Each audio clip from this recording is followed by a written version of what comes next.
أعوذ بالله من الشيطان الرجيم بسم الله الرحمن الرحيم إنا أعطيناك الكوثر فصل لربك وانحر إن شانئك هو الأبتر আল্লাহ রাব্বুল ইজ্জাত ওয়াল জালাল নবীজিকে বলছেন ইন্না আ'তাইনাকাল কাউসার, হে রাসূল আমি আপনাকে নিশ্চয়ই কাউসার দান করেছি। সুবহানাল্লাহ বলেন। আমি আপনাকে নিশ্চয়ই কাউসার দান করেছি। ফাসাল্লি লিরাব্বিকা ওয়ানহার, সুতরাং আপনার উচিত হলো বেশি বেশি করে নামাজ আদায় করা আপনার রবের জন্য, ওয়ানহার এবং আল্লাহর জন্য কোরবানি করা। কেউ যদি কোনো নিয়ামত প্রাপ্ত হয়, কেউ যদি কোনো কিছু উপহার পায়, তাহলে কি বলে?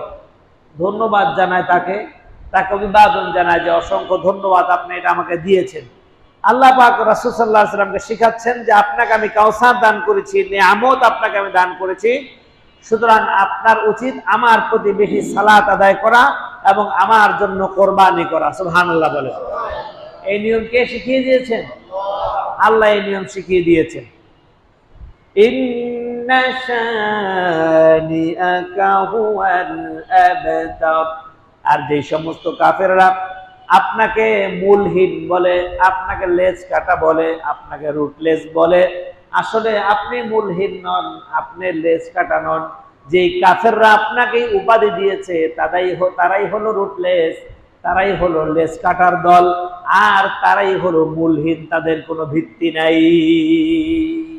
আল্লাহ রাসূলকে আল্লাহ পাক এই সূরার মাধ্যমে প্রথম নিয়ামতের সংবাদ দিয়েছেন, দ্বিতীয়ত বলেছেন যে বেশি করে তাসবিহ আদায়ের জন্য, সালাত আদায় করার জন্য এবং কোরবানি করার জন্য, এবং তৃতীয়ত সান্ত্বনা দিয়েছেন যে যে সমস্ত কাফেররা আপনাকে উল্টাপাল্টা কথা বলে, আপনাকে তুচ্ছ তাচ্ছিল্য করে, আপনাকে মূলহীন বলে, রুটলেস বলে, আসলে আপনি রুটলেস নন, আপনি বংশহীন নন, আপনি হলেন বংশ পরম্পরায়, আপনার বংশ চিরকাল থাকবে, আপনার মূল অবশ্যই আছে, আপনার লেজ কাটা নয়, বরং যারা বলছে আপনার লেজ কাটা, মূলত তারাই হলো লেজ কাটার দল, তারাই মূলহীন, তাদের কোনো মূল নাই।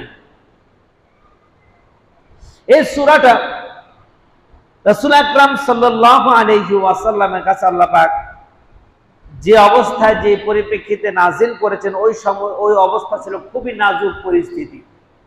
কোন কোন মুফাসসিরদের মতে ওই সময়টা ছিল আমুল হুজুন, অর্থাৎ আল্লাহ রাসূলের দুঃখের বছর, আল্লাহ রাসূলের দুঃখের বছর। ওই বছরে আল্লাহ পাক এই সূরাটা নাজিল করেছেন। এই সূরার নাম রাখা হয়েছে সূরাতুল কাউসার। নাম কি রাখা হয়েছে? কাউসার। কাউসার মানে হচ্ছে, এর অর্থ আধিক্য বোঝায়, অর্থাৎ প্রচুর নিয়ামত, প্রচুর প্রাচুর্য আল্লাহ পাক আল্লাহর রাসূলকে দান করেছেন।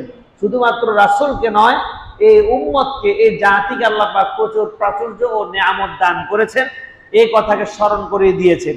এই সূরার প্রথম আয়াতে কাউসার শব্দটা থাকাতে এই সূরার নামকরণ করা হয়েছে সূরাতুল কাউসার। এই সূরা নাজিলের প্রেক্ষাপট বা শানে নুজুল হলো, আল্লাহর রাসূল সাল্লাল্লাহু আলাইহি ওয়াসাল্লাম যে বছর খুব দুঃখের মধ্যে কাটিয়ে দিয়েছেন। আল্লাহ রাসূল সাল্লাল্লাহু আলাইহি ওয়াসাল্লামের ছেলে ছিল আবুল কাসেম, যার নাম ছিল কাসেম। আল্লাহ রাসূল সাল্লাল্লাহু আলাইহি ওয়াসাল্লামকে সবাই আবুল কাসেম বলতেন, হে কাসেমের পিতা, হে কাসেমের পিতা বলে সম্বোধন করতেন। তো আল্লাহ রাসূল সাল্লাল্লাহু আলাইহি ওয়াসাল্লামের বড় পুত্র কাসেম, তিনি ইন্তেকাল করলেন। মাজার পুত্র ইব্রাহিম, সেও ইন্তেকাল করলো, এবং আরো একটা পুত্র ছিল, তার নাম হলো আব্দুল্লাহ, তিনিও ইন্তেকাল করলেন। অর্থাৎ পুত্র বলতে আর কেউ, তিনটা ছেলে ছিল, তিন ছেলে মারা গিয়েছেন। তাহলে কেমন দুঃখের সময়, চিন্তা করে দেখেন।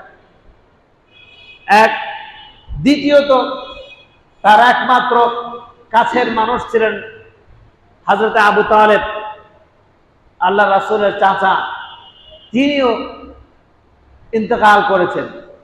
আল্লাহ রাসূল সাল্লাল্লাহু আলাইহি ওয়াসাল্লামের একমাত্র অন্যতম সহধর্মিণী হযরতে খাদিজাতুল কুবরা রাদিয়াল্লাহু তাআলা আনহা, তিনি ইন্তেকাল করেছেন। আল্লাহ রাসূলের আপন বলতে আর এ দুনিয়ায় কেউ নাই।